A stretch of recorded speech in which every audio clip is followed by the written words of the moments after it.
Well, well, well. Wow, wow, wow. Yes. Well. Still alive. Big thanks to God for Ali the dog, S, and the marijuana and the other helpful drugs. Thank you, God. And thank you, Sandra and Teak. Your help has been a lifesaver. It's been good to have your help when society has officially turned its back on me. Or so it seems, you see. Having all the compassion organised in a system of social workers and support workers doesn't work at all. It means that the community doesn't really take care of individual people who need help. No, the community should do that for itself and get rid of all these social workers who don't help. Yeah, officially, well-paid people are telling me that there's no help I can get right now. I've no where to sleep for the last days of my life except what I get on charity. Anyway, another way of looking at it is, wow, what a wonderful time to be alive in. The truth is coming out of the bag big time now. Marijuana has been uh, scandalised and abused for so long that everybody wants to try it now to find out the truth for themselves.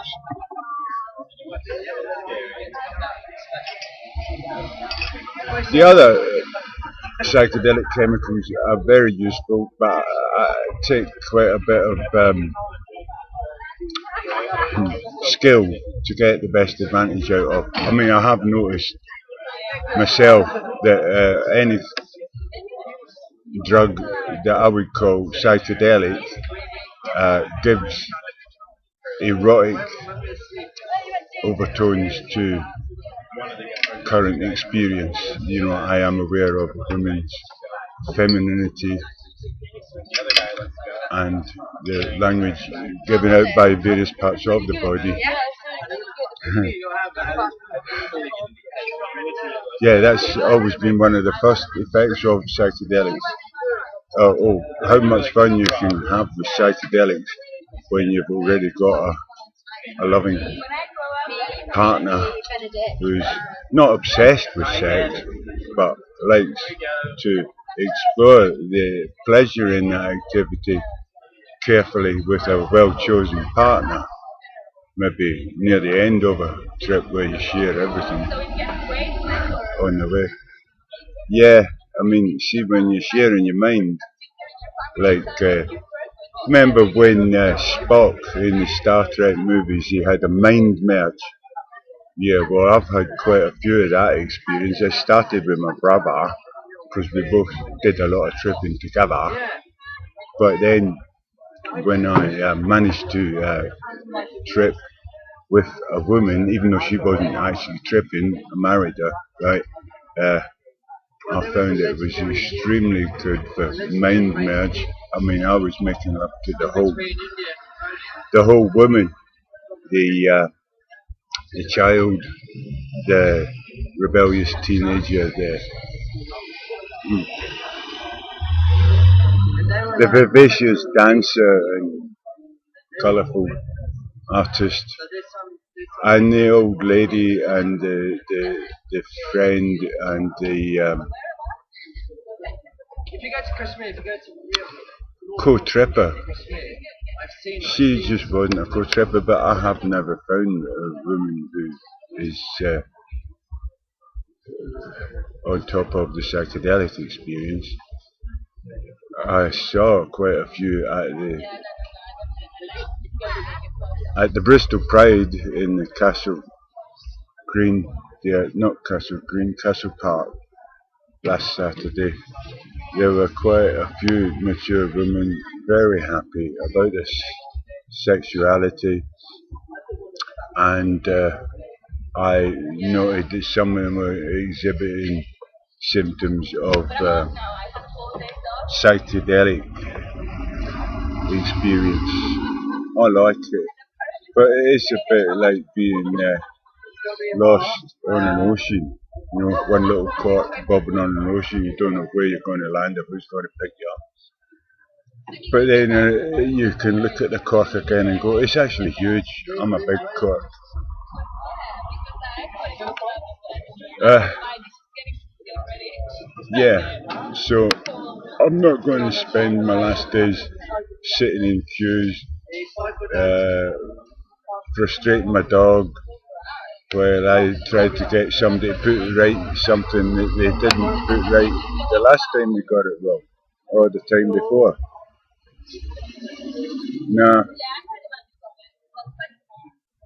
I have always depended on the kindness of strangers.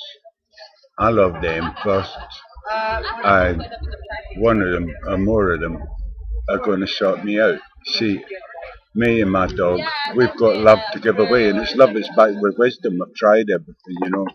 Uh, uh, I wouldn't repeat smack or crack, but I don't need to get drunk to do interesting or witty things, or to dance, or to have sexual conversation, or even sort of flirtatious innuendo, or long, deep conversations about art, history, philosophy. And I even taught my wife on psychedelics how to play chess so well that she gave me a seriously difficult game in the second game we played. I'm a good teacher. I've just been let down so far by those who have applied to learn all my magic. Like Merlin. A woman approached Merlin and said she really thought he was very clever indeed, and would he please teach her some of his secrets. And he taught her the whole lot, and she then used them to trap him. Yeah, well, like Merlin, I wish I could have found a better co-pilot, a real good woman. That's why I think I've got total admiration for Teak and Sandra, because these are fine, noble individuals in their own right. It's not one is in the light of the other. No, each of them are beautiful people, very interesting, and I think that no matter what adventures they have, and no matter what they might shout and scream at each other, I think they'll have a long, long, long happy life together, and look back at this period with great humour and affection. Thank you very much for your help. Um, um, I'm backing you guys. You're great. I mean, if I can migrate my soul, yeah, sure, I'll be in there for you, one of your babies, if I can. Just don't hit me too hard, Dad. You're frightening, man. I'm frightened when I'm angry, but I haven't been angry for years now, because that's what the state has punished me for. As I was talking to my lawyer, Katie White, today, I noticed in the correspondence it's a recurrent theme: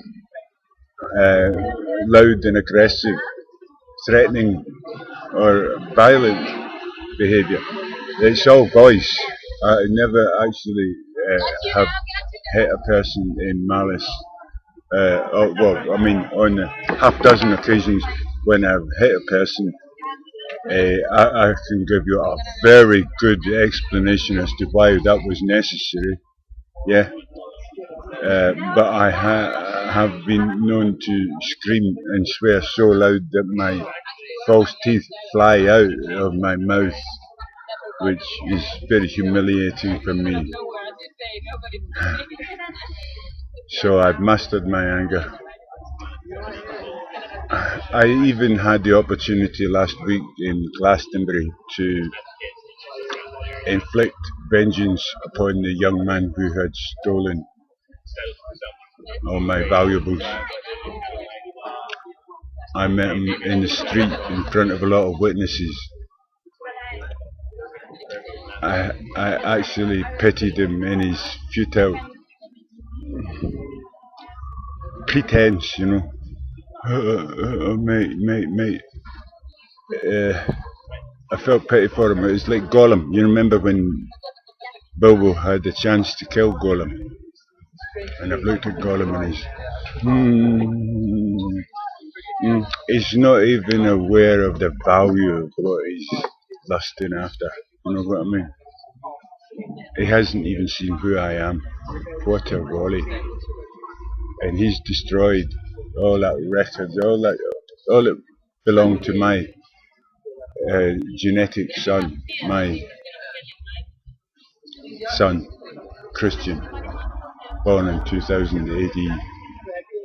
I had written a book to him explaining in my handwriting in jail, so you can't even correct errors, so you don't get it right first time. I did a beautiful job of explaining who I was, where I was coming from, and how he came into the world, and how, in retrospect, we went wrong, his parents, but that he was conceived by two people that loved each other very, very much indeed, and were both good, friendly, sociable dancers, healthy eaters.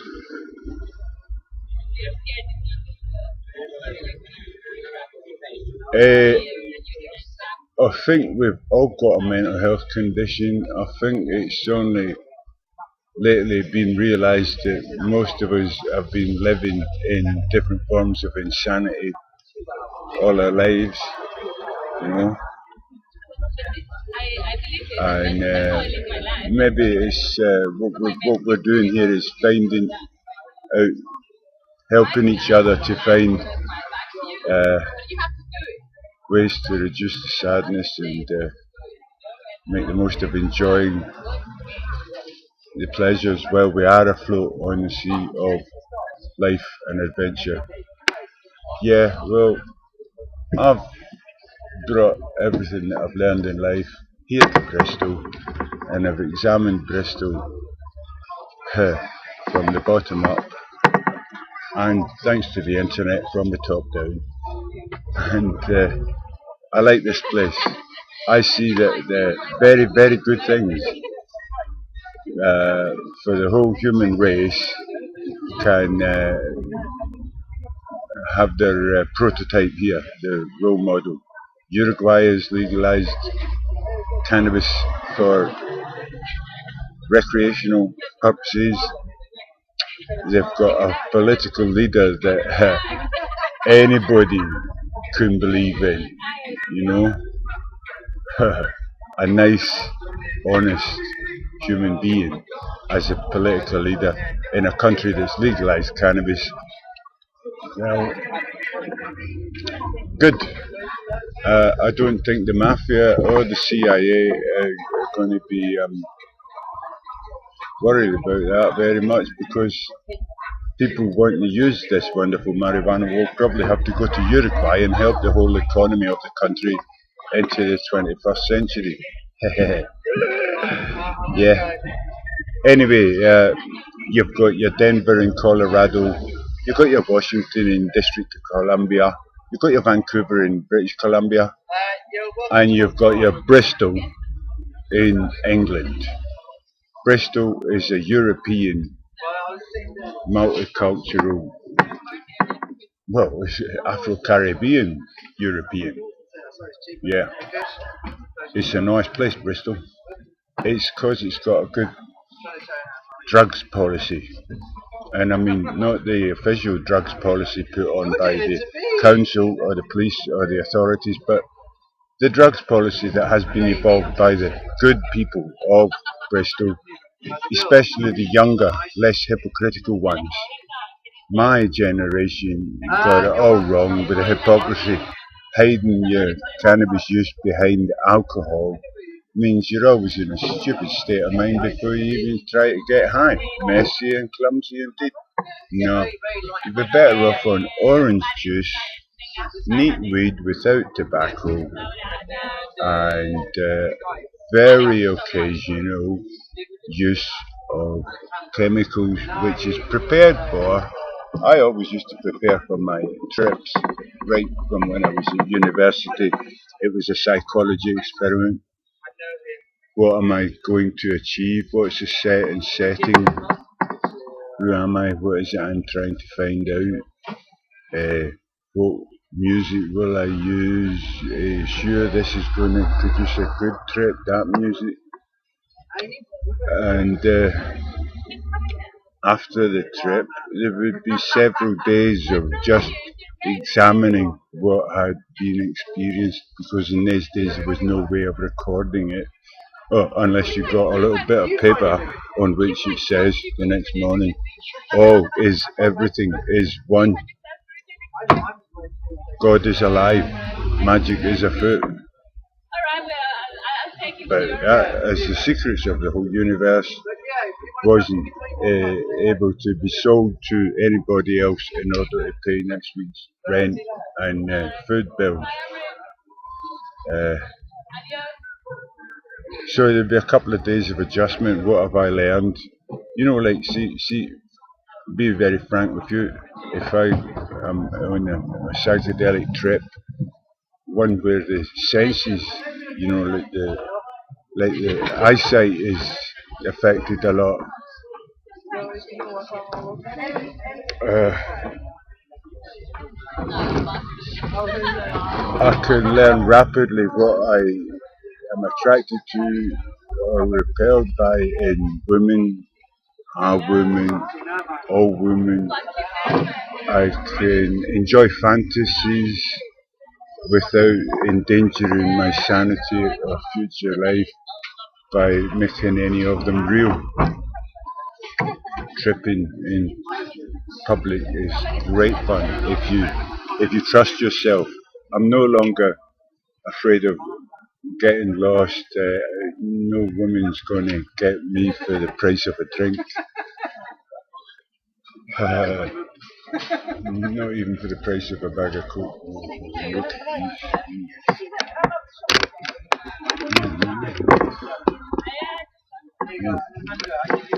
might leave it at that. I don't know if you're getting any of this. I've been speaking very quietly. Did you hear it?